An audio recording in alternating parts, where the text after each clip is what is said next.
Well, hello, friends, and thank you for joining me on this Thursday edition of the Daily Connection. We're looking today at Luke chapter 16. Luke 16 is a bit fascinating because we have examples of different walks of life, but all of them seem to come back to one central truth, is that what's true about us in our heart will eventually show up in what happens with out here, with our hands and our feet in figurative speech. And so I want to look specifically at verse 13, where Jesus boils it down to there's a truth that just can't be denied, he says, in regards to the idea of allegiance or loyalty. So look at verse 13 with me. No servant can serve two masters, since either he will hate one and love the other, or he will be devoted to one and despise the other. You cannot serve both God and money. Now, first off, we want to understand the word servant there because it really does hold the key. It's the idea of one who is owned by another. It's not just that I'm serving someone out of the goodness of my heart, it's that I'm rendering to them what they are duly owed because they own me. Now, it's fascinating because he says you can't serve two. You can only serve one. And the idea is that inevitably, one is going to be in conflict with the other and vice versa, so that you can't possibly sustain both loves. And that's the idea here. And it's no coincidence, by the way, that he would put in contrast love of God, service to God, love of money, service to money. Because ultimately, a love of money, Paul says in 1 Timothy 6:10, is going to be the root of all sorts of evil.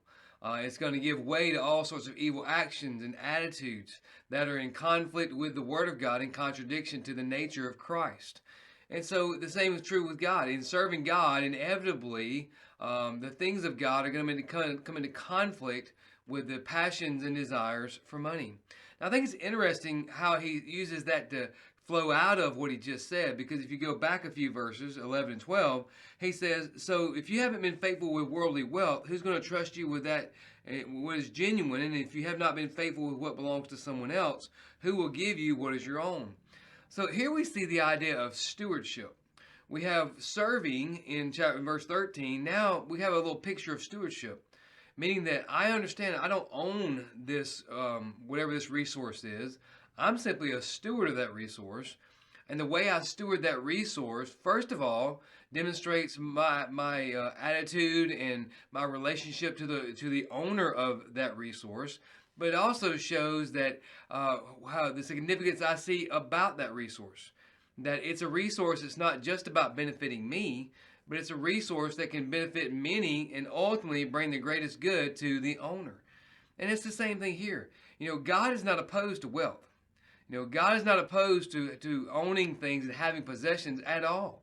But the thing about it is we must view them in a stewardship mentality so that we then steward them, the resources of God, for the good of many and for his glory.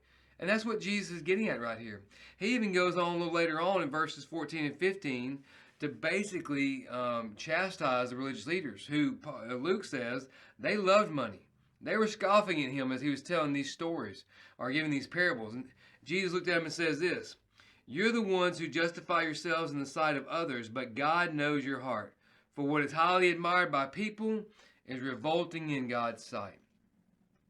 So here he goes to the heart of the matter, pun intended, by saying, hey, you present something outwardly that the people perceive as righteous and holy and good.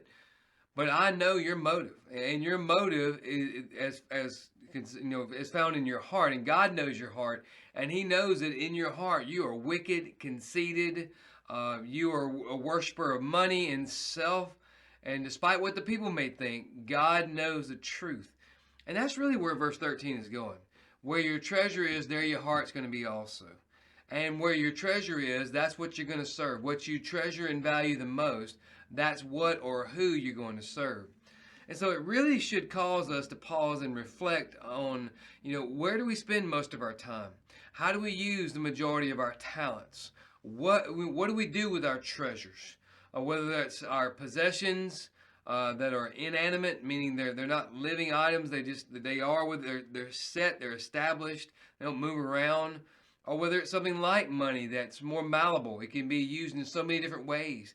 It can have so many different other uses. I guess I'm repeating myself there, but the point is this: how we steward our treasures, our time, our talents, is a direct reflection of how we view God.